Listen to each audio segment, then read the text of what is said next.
Namaste and good morning to all of you. Let's do the prayers. Om Guru Brahma, Guru Vishnu, Guru Devo Maheshwara, Guru Sakshat Parbrahma, Tasmai Shri Guruve Namaha. Om Bhuvava Swaha, Tatsavitra Varenayam, Bhargo Devasya Dhimahi, Dhiyo Yo Naha Prachodayat. Asto Ma Satgamya, Tamso Ma Jyotirgamya, Mrityurma Amritam Gamya. Om Sahna Bhavatu, Sahna Bhunaktu, Saviryam Karvavahi, Tejasvi Navadhitamastu, Ma Vidvishavahi. Om Shanti Shanti Shanti. For the last few Wednesdays, we've been talking about this Sadhana Panchakam. So there are 5 verses about the sadhana, the practice. Okay, and this practice is about our mind and the intellect and the ego, the antakara. We are not talking about the physical practice. That is separate. That's a hatha yoga. We need to do that also. Okay. So only in a healthy body, we can expect a healthy mind. So they go hand in hand. So it's our duty to take care of the body and duty to take care of our mind also. So we are on the verse number 5 today. So as I told you last few times, that each verse has 8 steps to it. So altogether there are 40 steps. So we are going to go through the last 8 steps. Okay, and if you have any question on any one of them, just let me know. We can discuss it a little further too. But let's finish this up today. So step number 33. Ekantehe sukham asyatyam.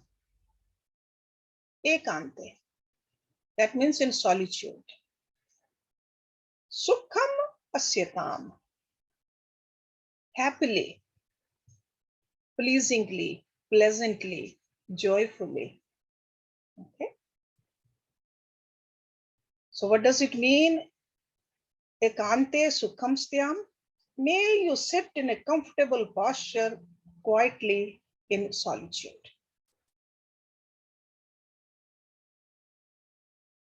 So may you sit in a comfortable posture quietly in solitude. What do you do after sitting? Meditate on Parabrahma. This is for meditation. It's not sitting pleasingly and watching TV or talking or gossiping. No, meditating on Parabrahma. That is the sadhana.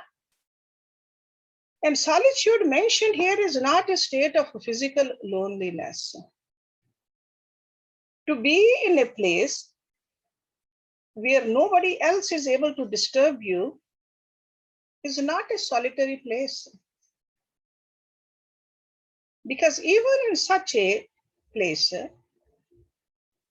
you can be crowded with your thoughts. Nobody is there, but your mind is there. You can have very storming emotions. They can really whip you up by your own memories. So we have to have a control over that also. To be in solitude means to be centered in alone. That is ekanta. Divine with one point attention in end goal. At the end, I am Atma, I am soul, which is part of God. That is ekanta. Sit in solitude also means to be free from possessions, free from desires. Okay, so mind should be free of any of that. That is ekanta. Only agenda for the sadhak is to gain and become one with Brahma. So this step is very important. This kind of environment is very conducive for that goal. Solitude, clean, pure, and sacred. So that's why we should all have some designated area in our house. We enter there and right away we just get into this solitude. Being in solitude, establish the mind in contemplation on Parabrahm. Remember that this is the sadhana. Are we doing that every day or not? Do we have a place in our own home? Have we designated a corner or a room or a hall, whatever? Can we sit over there? Should not be all the way up there where you have to stand and look up. It should be at eyes level, sitting down. Whether you sit on a chair or a stool or a floor, it's up to you. But sitting down. Okay? So, ekante sukham syatam. So, this is step number 33. Then, next one. Paratare chetaha samadhyetam. Paratare. That means, par means supreme, the highest. Supreme, God. Chet. Cheta means the mind, the cheta, the deeper part of mind. Samadhyetam. Samadhi, full absorption. Mind and the intellect completely quiet. Samadhi. So may the mind abide in Brahma. So after solitude, that's what's needed. Mind driven by our passions and desires runs into the world of sense objects, emotions, and thoughts. And that's how this mind of ours keeps on dissipating our entire vitality. So gather that wandering mind and steadily rest the mind in contemplation upon the splendid nature of the self. Tell your mind, no matter how beautiful the outer nature is, Brahma, and I am part of that Brahma which is right inside me, is more splendid than anything else. Because when you tell your mind there is something better, mind will definitely go there. So we have to make sure that our mind listens to us and we tell this mind of ours, convince this mind of yours. And how does the mind get convinced? With a higher intellect, which is also called a higher mind. So higher mind tells the lower mind that contemplate on this. This is beautiful. Partare.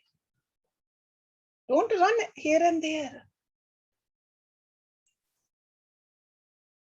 A quiet, alert, vigilant mind automatically enters into meditation. Meditation is the easiest thing to do. Easiest. But we have to learn to make this mind quiet. We got to make it alert, make it vigilant, and tell this mind that this is what you are supposed to do. Obedient mind. For this we have to, this is the sadhana. Through meditation, mind gets more and more quietened in the Supreme Lord. Supreme Lord. We want to meditate to be one with the Lord. Not to get something from the Lord. To become one with the Lord. That is Partare. The next step is step number 35. Puran Atmaha Su Samikshyatama. Puran Atma, all pervading self. Su Samikshyatama, realize and visualize everywhere. So another way you can understand this particular step, may you see the self, I, self, the fullness clearly, not vaguely. So by meditating on the Partare, you'll be able to see very clearly. There's no doubt in your mind then. So that's what this Rishi is saying. May you see the self, I, the capital I, the fullness clearly. See, self is Puran Atma or Purantama, whole and complete. And having the mind steady in meditation, and when we contemplate on the nature of the self, first you remind yourself, then you realize that my nature is Sat, Chit, Ananda. When we say Purnam Aham, whole and complete, Shant Aham, peaceful, Shivo Aham, auspicious, Asango Aham, free. See, these are the terms we often say in the bhajans also, in the mantras also. So all that mean is we are complete, we are peaceful, we are auspicious, we are free. Then why are we worried? Where do the agitations come from? Where the worries and the stress and the tension comes from? Either we don't believe in it, we just say it, or we are not doing the sadhana properly. So Shankaracharya is telling us to do this sadhana this way. So after going through the stages of Shravan and Manana, Shravan means reading, listening to the scriptures. Manana means reflecting upon it. This is the stage of Nididhyasanam, abiding the mind in Brahma. So those are just not just the words alone. This has to be our experience. So contemplate on what is I. What is changeless in me? That changeless is the one which is only self. Changeless is the higher. We often get obsessed about the changing part of us. What is the changing part? Anything other than the self is changing. No matter how healthy the body is, no matter how quiet the mind is, no matter how higher the intellect is, that's all changing. Nature of the Prakriti is changing. So we got to, by taking care of the Prakriti portion in us, the body, mind, and intellect, we got to reach to that I, which is changeless. Few ways to contemplate. Do this Nididhyasan. Scriptures, they give us the examples. Gold and the ornaments. The ornaments change, the gold does not. We Indian ladies have done that many times. Old gold, we take it to the jeweler, ask them to make a new shape. So gold doesn't change. Ornaments have the name and the forms, but their being is gold, if they are made out of gold. So here the gold is real, ornaments are not. In the same way, the self is real. This same self has come in this form this time. And even this form keeps on changing. When we look at our old pictures, sometimes we don't even recognize, is this my picture? The form keeps on changing, the self in it does not change. So we got to know that self which is changeless. That is the reason we are here. That is the reason for our sadhana. And another example is, we read in the scriptures, contemplate on that common entity in the waking, dreaming, and the deep sleep. Because that awareness is the only entity that is common to all these three states. In the waking, in the dream state. And we are that awareness. After gaining knowledge of timeless self, then see this ever-present, immutable self everywhere. So it's like you are that unchanging self, and that unchanging self is everywhere. A man of knowledge recognizes the self expressing in every form, everywhere, when his eyes are open. For a wise person, this world is holy. It's a divine place. It's a beautiful place, because there's no place where Brahm is not. Whether it's a thorn or a rose, whether it's a mud or a crystal clear water, Brahm is everywhere. There's no place where Brahm is not. And wise and the holy person sees this. That's why Lord Krishna said, for a wise person, there's no difference between the dog and the cow and a pandit or even a butcher. There is a soul, the same everywhere. So may you see the self, I, the fullness clearly. That's step number 35. Step number 36. Jagat idam tadvadhitam drishyatam. Jagat idam. Idam means this. Jagat means the universe. This universe. Tadvadhitam. Projection of the self. Drishyatam. That is what you recognize. Drishyatam. That is the scene. Drishya. See the world as unreal in absence of the fullness that you are. So he's talking about the finite world over here.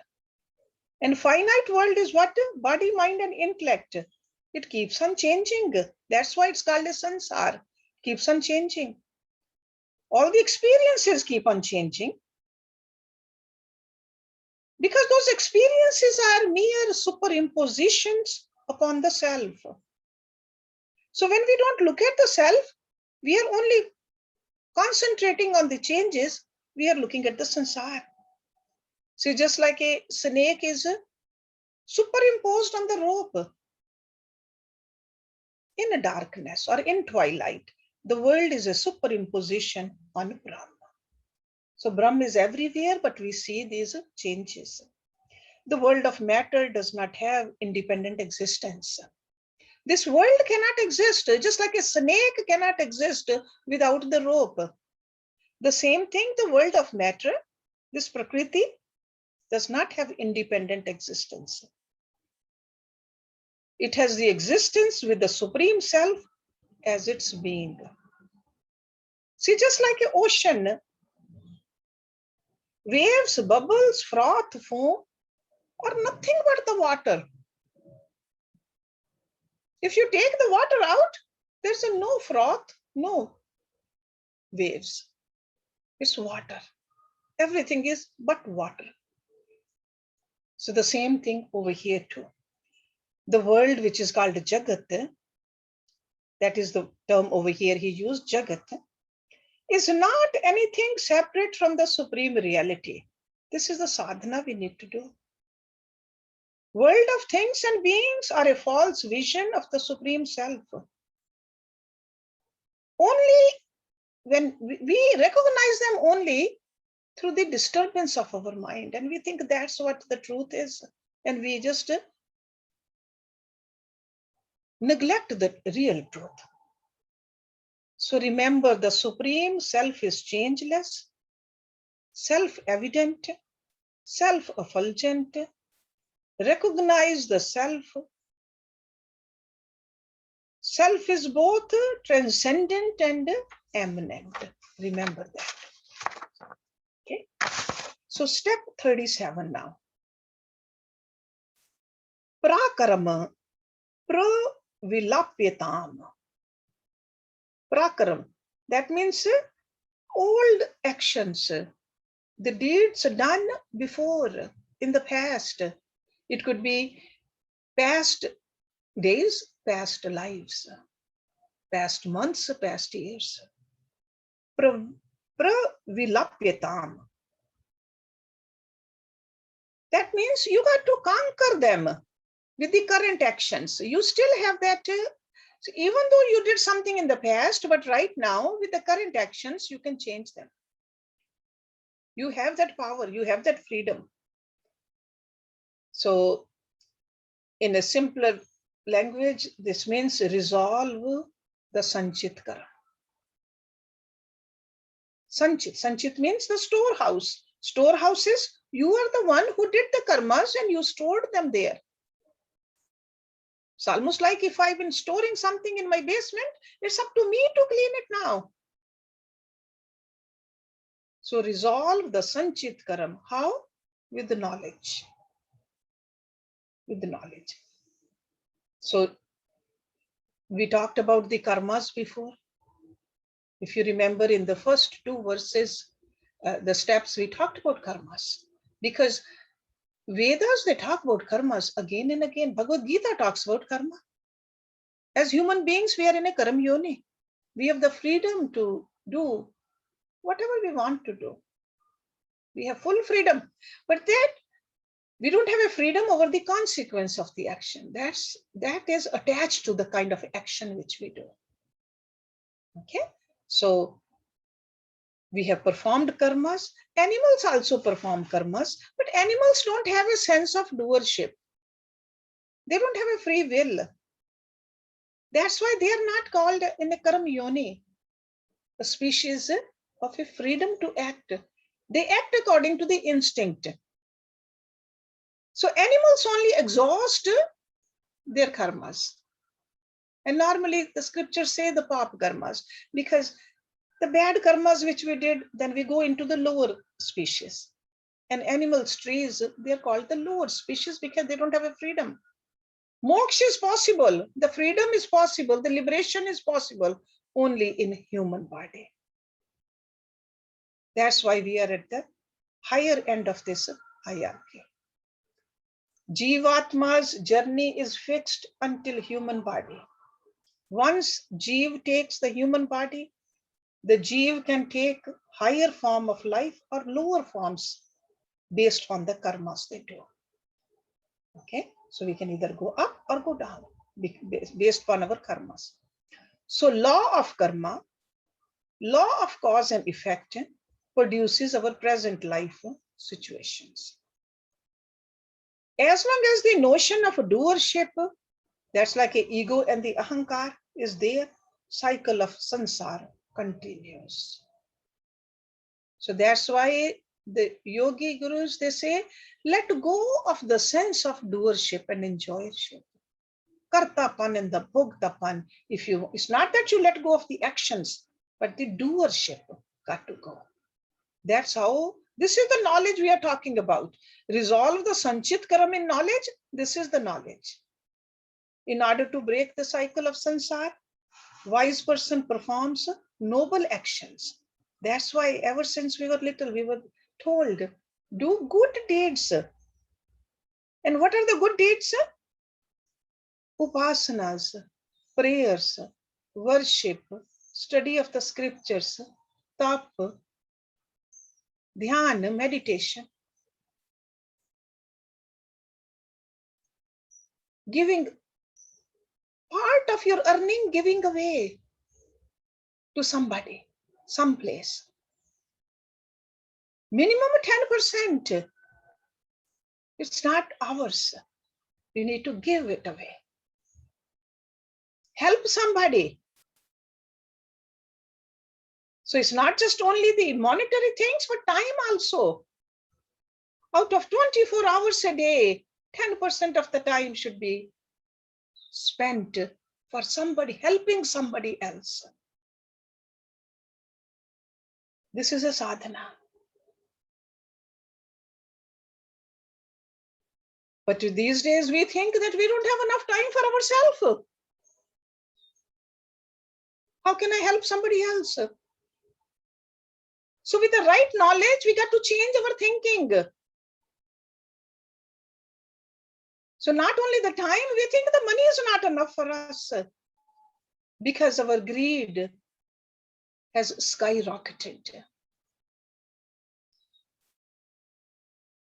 When was the last time when we helped the poor? We do the parties, we feed the people who are overfed. We got to see, we got to use our knowledge, our intelligence. God has given us this buddhi to use. That's the only way we can resolve the sanchit karam with the right knowledge. Then step number 38. Chitte balat api utrai shalishyatam. Chitti balat. Balat means it's like a power of your wisdom. Api means also utrai, future actions. Because we not only did the actions in the past, we are doing the actions right now, and we're going to continue doing the actions in the future also. So future actions. Shalishyatam, become detached. So with a proper attitude, remain unattached to the new karmas. So that doesn't mean that don't do the karmas. That means that become detached from the fruits of the karmas. So understand it properly. Our sanchit karam, the accumulated karma from the previous births, determine our present. Our present actions determine the future. So there is a connection, very deep connection. We just want to look at only when the fruit comes to us. Even then also, if the fruit is not good, only then we wonder about it. And wondering is also blaming somebody else. Because of somebody, I'm in this kind of a predicament. But a sadhak doesn't think like that. Sadhak understands that I did the karmas in the past, I'm doing the karmas now, and I will do the karmas in the future. How can I do my karmas so that I can extinguish the effects of all these karmas? Because unless we extinguish the effect of all these karmas, we won't be free. So again, our sanchit karma, the accumulated karmas from the previous births, determines our present prarabdha karma, which is called. So prarabdha is taken or given to us from the storehouse of the karmas. That is a prarabdha karma, our karma. And our present action determine the future karma. So they are connected. Wise person realizes the impermanent nature of life and the suffering caused by the ignorance of the self. Wise person has this burning desire to attain moksha, the liberation. And this is a freedom from the notion that I am a jiva. Wise man relinquishes the sense of doership, ego, and does not create new karma. Okay? So learn the skillfulness of doing karma so that you don't have more accumulation on your chitta. Old one, we have to wash it away with the knowledge. The new ones, we keep on doing it, but no more accumulation. This is the skillfulness. That's how a karma yogi does the karmas. So wise person through the wisdom gained by the study of the scriptures, because where does this wisdom come from? From Swadhyay. Scriptures tell us. Bhagavad Gita tells us. And the gurus, they tell us, do the upasanas, do the meditation, pursue the self-knowledge and attain moksha. Through the wisdom that I am not the doer, karta, nor the experiencer, bhogta, the wise person detaches himself from the future karmas. Okay, we learn all this from the scriptures, and this is a sadhana. So that's why sadhana is a sure meditation, but sadhana is in Raj Yoga, sadhana is a swadhyaya also. Sadhana is to cultivate the good habits also. That's all sadhana. Okay, so just like in a Hatha Yoga sadhana, sure, exercise is sadhana. But pranayama is sadhana. All the Shatkarams are sadhana. So sadhana is just not just limited. It's a pretty wide subject. So that's why Shankaracharya is telling us in 40 distinct steps to us. Let's look at next one, step number 39. Prarabdham tu iha bhujyatam ath. Prarabdha, you already know, the fruits of the past actions, prarabdha karam. Tu means but, ih means here, bhujyatam means exhaust. Ath means therefore. So that means happily go through the experiences of prarabdha karam. After having the knowledge that I was before, I did do the actions. Some of the actions I did good, some not good, some mixed. Now I have to go through the experience of those. Go through the experience calmly. Take the responsibility and do not create new karmas. That's a sadhana. Because whatever life situations we are facing in the present is a result of our karmas. Accepting this is very important. There are some pleasant situations, some unpleasant situations. Nobody has all the pleasant situations in life and nobody has all the unpleasant situations. It's always a mixture of it. That's what human life is. If we get attached to the pleasant and unpleasant situations and act with our notion of doership, then we'll be creating future karmas. Okay? If we think that no, only good things should happen to me, I am such a great person, why the bad is happening? We are creating future karmas. Got to be very, very careful. As a sadhak, we got to be very, very careful not to create new karmas. Very vigilantly we got to do. It's like if I have cleaned my floor, polished it, it looks beautiful.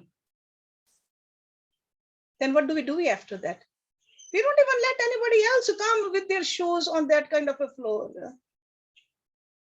We are so careful. Over here, we are talking about our own chitta. It's not somebody else is putting the dirt, but we put the dirt on it by ourselves. By getting attached to the fruits of the actions. Be careful. Ignorant person takes the painful situations as punishment and pleasant situations as reward. But the wise person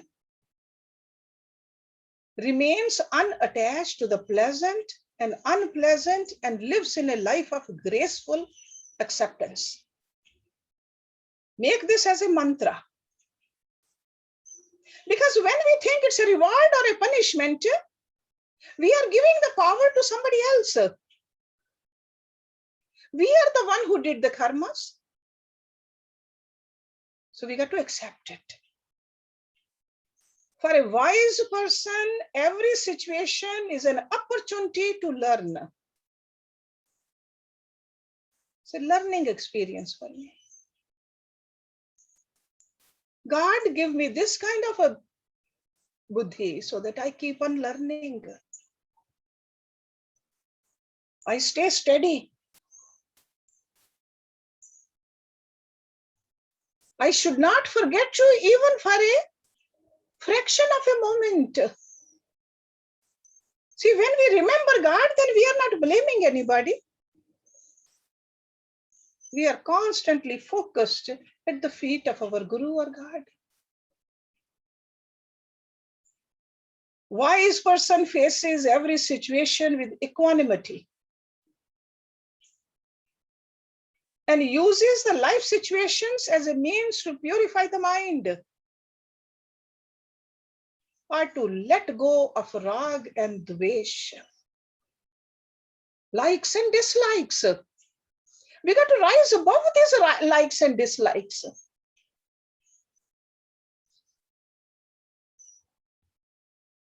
Watch yourself, how many times you say and think, I like this and I don't like this. Sadhak does not do that. Because when we are fluctuating between the like and the dislike, our mind is not equanimous. A sadhak's mind is equanimous. Whether we call it a sadhak or a wise, it's the same thing, or a yogi. Wise person knows that the prarabdha karam has to be exhausted and lives a life of surrender. That's what surrender is.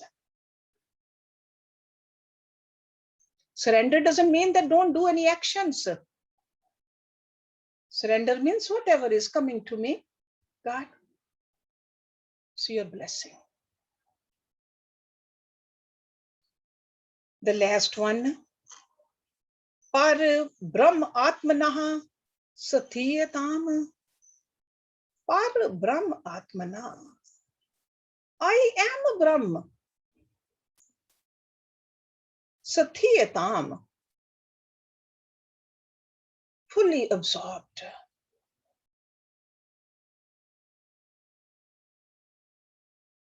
Abide in a Brahma which is limitless. It's while living also, and if we live like this, so after this body falls, because there is an end to this body, what will happen to that Atma? It will merge with Paramatma. So sadhana, this is the effect of the sadhana done properly. A seeker who has realized that the self within himself is the self expressing in all forms, we call him or her a Jivan Mukta, has attained the moksha while living. Because previously, as a Jiva, one was identified with the body, mind, and intellect. And when we identify ourselves with the body, mind, and intellect, we live a sorrowful life of ego. But after having reached, with the help of the sadhana, the state of awakening, that my true nature is changeless, infinite, timeless, immortal, the seeker gets established permanently in the state of transcendental awareness. Permanently. Jivan Mukta lives his life from the level of supreme consciousness. And just like a river merges into the ocean, the delusory I ends and the Brahm alone is for the Jivan Mukta. I am Brahma is the Bhava. That's how the life is being governed by. After all his actions, feeling, and thoughts. So that means through all that, the bhav remains that I am Brahma. Body is still acting. Duties are being performed, but bhav is I am Brahma. So this is the effect of the sadhana done this way. Either you can start from step 1 and go through one by one, or you have already done it, those steps, and you can just keep this bhav that I am Brahma. But that mind has to be equanimous. Equanimous mind, we will see the reflection of that in the actions. If the actions are not done properly, there's an agitation there. That means more sadhana needs to be done. Okay, so these are the 40 steps according to Shankaracharya ji, and it's called Sadhana Panchakam. Okay, so let me do the Shanti part and then we can have some discussion on it. Om Purnamada Purnamidam Purnat Purnamudachyate Purnasya Purnamadaya Purnameva Vashishyate. Om Shanti Shanti Shanti Om. Thank you very much.